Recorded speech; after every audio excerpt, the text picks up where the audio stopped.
नमस्कार दोस्तों, मैं हूं विजय विद्रोही। आप देख रहे हैं अनकट। उत्तर प्रदेश के चुनाव की बात करते हैं। उत्तर प्रदेश में चुनाव बहुत फंसा हुआ है। हालांकि बीजेपी को थोड़ा सा एज हासिल है, ऐसा कुछ जानकार कह रहे हैं। ऐसा कुछ सर्वे में भी आ रहा है, लेकिन बीजेपी चुनाव निकाल जाएगी ऐसा बीजेपी के नेता भी शत प्रतिशत मानकर नहीं चल रहे हैं। कड़ी टक्कर है और ऐसे में कहा जा रहा है कि बीजेपी अपने तरकश का कोई तीर खाली नहीं छोड़ना चाहती। वो हर तीर को आजमा लेना चाहती है। सोशल इंजीनियरिंग की बात उसने कर ली, कैराना का मुद्दा कई बार उठा लिया, सांप्रदायिक आधार पर ध्रुवीकरण की कोशिशें वो करती रही है। कानून व्यवस्था बड़ी मजबूत हुई है, विकास की योजनाएं चलाई है, 1 करोड़ 72 लाख लाभार्थी हैं, ये सारा कुछ हो गया। लेकिन इसके बावजूद जो अखिलेश यादव हैं वो लगातार अपना जो अंतर है उसको कम करते जा रहे हैं। तो ऐसे में एक बड़ा सवाल उठता है कि बीजेपी अब क्या कर सकती है। जानकार कह रहे हैं कि बीजेपी की तरकश में एक सबसे बड़ा तीर है, वो है बजट का तीर है, जो 1 फरवरी को चल सकता है। और बजट के सहारे उत्तर प्रदेश के चुनाव को बीजेपी साध सकती है।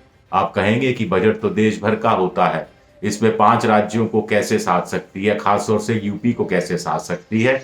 तो बजट में कुछ तरीके निकाले जा सकते हैं, क्योंकि अभी महंगाई एक बड़ा मुद्दा है, रोजगार एक बड़ा मुद्दा है, नौकरियां जाना एक बड़ा मुद्दा है, और मध्यम वर्ग के लिए भी उनकी कमाई तो कम हुई है तो वो एक बड़ा मुद्दा है।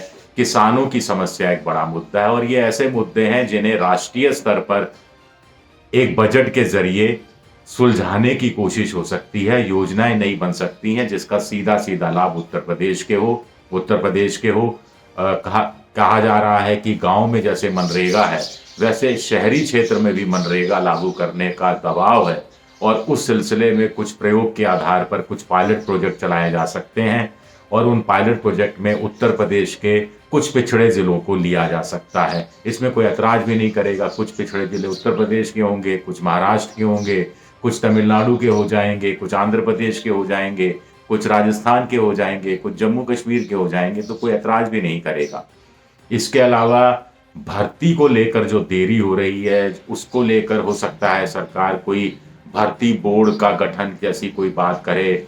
गांव के में एक रोजगार के लिए एक बड़ी योजना, राष्ट्रीय स्तर पर ग्रामीण रोजगार जैसी कोई चीज सरकार घोषित कर सकती है, ऐसा भी कुछ जानकार कह रहे हैं। और कुछ जानकारों का ये भी कहना है कि जो 8,72,000 सरकारी केंद्र सरकार में पद खाली पड़े हैं, कुछ कह रहे हैं कि उनकी संख्या जो पिछले कुछ महीनों में रिटायर हुए कर्मचारी, तो उनको मिलाकर 1.25 लाख होती है, 9.25 लाख होती है। तो ये नौकरी की प्रक्रिया शुरू करने का बाद भी बजट के तहत की जा सकती है। हालांकि इसके लिए बजट पहले से निर्धारित रहता है, क्योंकि ये कोई नए पोस्ट नहीं है, ये पुराने पोस्ट हैं। लेकिन फिर भी बजट में इसको धरा दिया जाए तो इसका एक बड़ा असर हो सकता है। वो भी टाइम बाउंड कर दिया जाए कि अगले 6 महीने में हम इस नौकरियों की प्रक्रिया पूरी तरह से शुरू कर देंगे और अगले 6 महीने में नौकरियां दे दी जाएंगी।